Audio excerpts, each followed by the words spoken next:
Social মিডিয়ায় গত কয়েকদিন ধরে ঘুরছে কিছু ভিডিও। ধ্বংসস্তূপে ভরা যুদ্ধক্ষেত্রের মাঝখানে দাঁড়িয়ে আছেন বাংলার এক তরুণ, নীরব গায়ে যুদ্ধের পোশাক, হাতে অস্ত্র ও চোখে মুখে ক্লান্তি অথচ কণ্ঠে দৌত।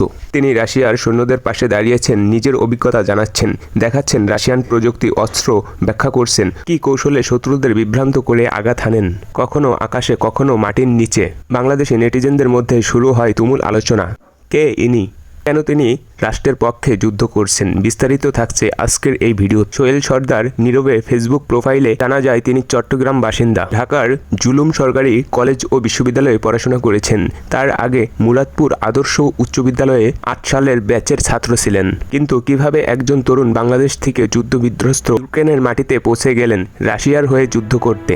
এই প্রশ্ন এখন আলোচনার কেন্দ্র। রাশিয়ার হয়ে বাংলাদেশি যোদ্ধাদের অংশগ্রহণ নতুন কিছু নয়, কিন্তু সাম্প্রতিক মাসগুলোতে বিষয়টি ব্যাপকভাবে বাড়ছে। রাশিয়ার বর্তমানে সৈন্য সংকটে পড়েছে, বিশেষ করে ইউক্রেনের যুদ্ধে ক্ষয়ক্ষতির পর থেকে। পশ্চিমা গোয়েন্দা সংস্থার প্রতিবেদন অনুযায়ী রাশিয়া এশিয়া ও আফ্রিকা বিভিন্ন দেশ থেকে তরুণদের টানছে লোভনীয় উচ্চ বেতনে রাশিয়ার নাগরিকত্ব, এমনকি ইউরোপের চাকরির আশ্বাস দিয়ে থাকে। সামাজিক যোগাযোগের মাধ্যমে এবং স্থানীয় দালালদের মাধ্যমে এই প্রলোভনের জাল ছড়িয়ে পড়েছে বাংলাদেশে। চাকরির খোঁজে বিদেশ যাওয়ার স্বপ্নে বিভোর অনেক তরুণ বুঝতে পারেন না যে আসলে যুদ্ধের যুক্তিটি সই করছেন। একবার পা ফেললেই ফেরার পথ থাকে না। কেউ কেউ মস্কো বা অন্য শহরে গিয়ে জানতে পারেন যে তাদের নিরাপদ কর্মী নয়, সৈনিক হিসাবে ইউনিয়ন ফ্রন্টলাইনে পাঠানো হবে। কেউ রাজি হন, কেউ বাধ্য হন। রাজবাড়ী নজরুল ইসলাম তাদেরই একজন। বাংলাদেশ সেনাবাহিনী থেকে অবসর নেওয়ার পর তিনি ছোট ব্যবসা শুরু করেছিলেন, কিন্তু লোকসানের মুখে পড়ে আর্থিক সংকটে পড়ে। স্থানীয় এক দালাল ফরিদ হোসেন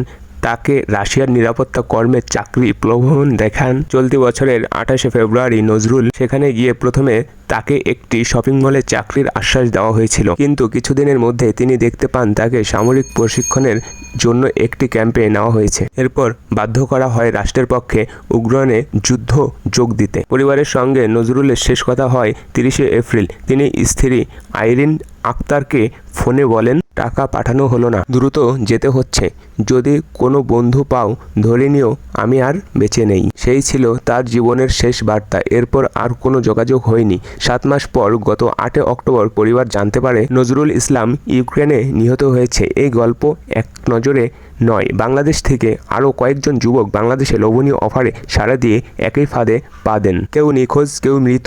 অনেক পরিবার এখনও অপেক্ষায়, হয়তো তাদের ছেলেরা ফিরে আসবে, কিন্তু বাস্তবে তারা হয়তো কোনো নামহীন কবরের নিচে ঘুমিয়ে আছেন। ইউরোপ ঢাকা মাটি।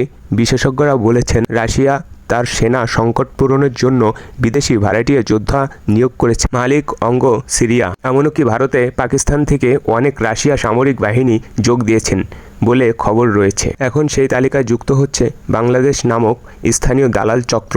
এই সুযোগেই সক্রিয় হয়েছে তারা ভিসা, ফ্লাইট ও চাকরির প্রতিশ্রুতি দিয়ে তরুণদের ফাঁদে ফেলছে। এই চক্রের পেছনে থাকা ব্যক্তিদের সম্পর্কে তদন্ত শুরু করলেও এখনও কোনো বড় ধরনের তথ্য পাওয়া যায়নি।